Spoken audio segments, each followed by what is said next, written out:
महाराष्ट्र हुकूमत ने जो माइनॉरिटी बिलखुसूस मुसलमानों के ताल्लुक़ से एक फ़ैसला लिया, सच्चर कमेटी रिपोर्ट जो इल्तवा का शिकार होकर के पड़ी है, उस पर कोई अमल बजौनी आज तक नहीं दिखाई नज़र आ रही है। लेकिन आज एक खुशाइन बात यह है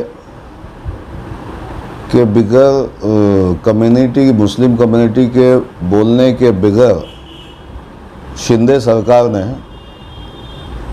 मुसलमानों के तय एक हमदर्दी का पैगाम दिया है, जिन्होंने Tata institute of social science को, TISS को 33,92,000 रुपये की एक रकम दे करके मुसलमानों की economic development, education, social status और जोग्राफिकल कंडीशन उन्होंने इस इंस्टीट्यूट को दिया है कि आज जो है महाराष्ट्र के अंदर मुसलमानों की पोजीशन जो है क्या है, उसकी एक रिपोर्ट जो है सरकार को दे। तो ये एक बड़ी खुशाइन बात है और इसका समर्थन करना चाहिए।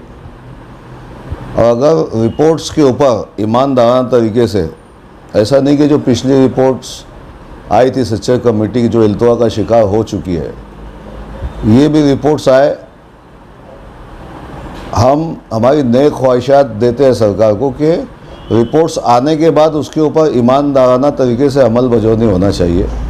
और ये बड़ी खुशाइन बात है और सरकार का ये कदम जो है मुसलमानों के तई कहीं ना कहीं एक सॉफ्ट कॉर्नर के ज़रिए हमको दिखाई दे रहा है, जो कि मुकम्मल होना चाहिए। दूसरी बात ये कि कल हमारे शहर में मालेगांव में मोमिन कॉन्फ्रेंस का इनेकाद हुआ। बात करना चाहिए आपके चैनल के माध्यम से कि मोमिनों के बच्चों को स्कूल के अदारों में, कितने ऐसे मोमिनों के बच्चों को स्कूल में बिगर डोनेशन के एडमिशन दिया गया और उन मोमिनों के बच्चों के ऊपर आज तक क्या कामकाज हुआ। खाली ढिंढोरा पीटने से काम नहीं होता, उस पर अमल करना पड़ता है। पहले अमल कीजिए, फिर मीटिंगें लीजिए। आप अमल से खाली हो और ढिंढोरा पीटते हो मोमिनों का। आज मोमिन की पोजीशन क्या है सभी को पता है, हमें पता है, आप लोगों को पता है। खाली उल्टा हम मीटिंगें ले लेके और हमारी पोजीशनों को ख़राब करना चाहते। इसलिए जो लोग भी ये कर रहे हैं, करना चाहिए, मजबूती लाना चाहिए, मोमिनों के अंदर मजबूती आना चाहिए। लेकिन उसके पीछे क्या है, क्या अमल है आपका? आज बच्चे गरीब लाइन लगा करके उनके वालिद रात भर से खड़े रहते हैं स्कूलों के अंदर, उनके बच्चों को एडमिशन नहीं मिलता, डोनेशन देना पड़ता, जबकि वो लाइन में लगने के बाद, रात भर लाइनों में लगने के बाद वापस आ जाते। तो बड़ा फ़िक्र लम्हा की बात है। इसलिए थोड़ा सा तवज्जो इस तरफ भी देना चाहिए ऐसे लोगों ने, क्योंकि आज एजुकेशन में हमारे मोमिन बच्चे आगे आ रहे हैं, लेकिन इकोनॉमिक पावर, पैसा नहीं होने की वजह से वो बच्चे तालीम से दूर चले जाते हैं, क्योंकि पैसा नहीं होता। क्योंकि उसकी वजह यह है कि डोनेशन जो है, डोनेशन की वजह से बच्चे जो है वो तालीम से पीछे होते नज़र दिखाई दे। जो अच्छा एक टैलेंट बच्चा भी है, वो भी पैसा नहीं होने की वजह से तालीम से दूर जा रहा है। तो मेरी आपके चैनल के माध्यम से इतना ही बोलना है कि ऐसे जो टैलेंट बच्चे, इनको जो है स्कूलों के अंदर डोनेशन नहीं लेना चाहिए, ऐसी मेरी एक गुजारिश है। और बाकी मोमिनों को मजबूत करने के लिए हम भी साथ में रहेंगे इंशाअल्लाह। और मोमिनों को जो है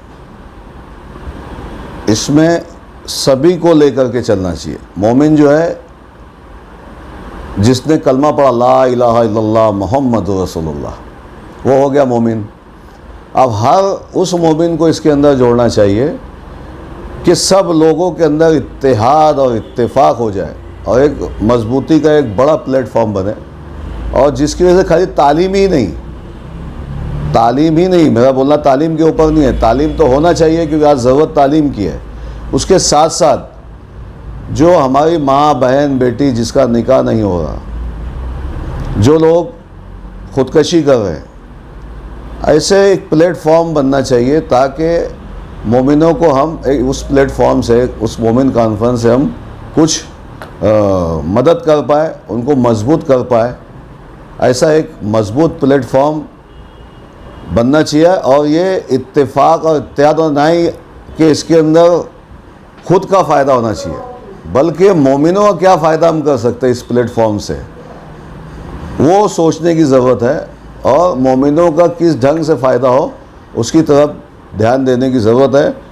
मेरी ये बात कोई सियासी इख्तलाफात की वजह से नहीं है। मैं एक मोमिन हूँ, इसलिए मेरा काम है कि हर उस मोमिन को फ़ायदा मिलना चाहिए जो आज हालात जो है, जैसे आज मालेगांव शहर में नशा और चीज़ों के ख़िलाफ़, ख़ुदकशी के ख़िलाफ़, रोज़गारी के फेवर में जो बातें हो रही है, बड़ी खुशाइन बात है। उसी के ज़रिए इस तरीके के प्लेटफॉर्म बनना चाहिए और मोमिनों का फ़ायदा इस मोमेंट से होना चाहिए।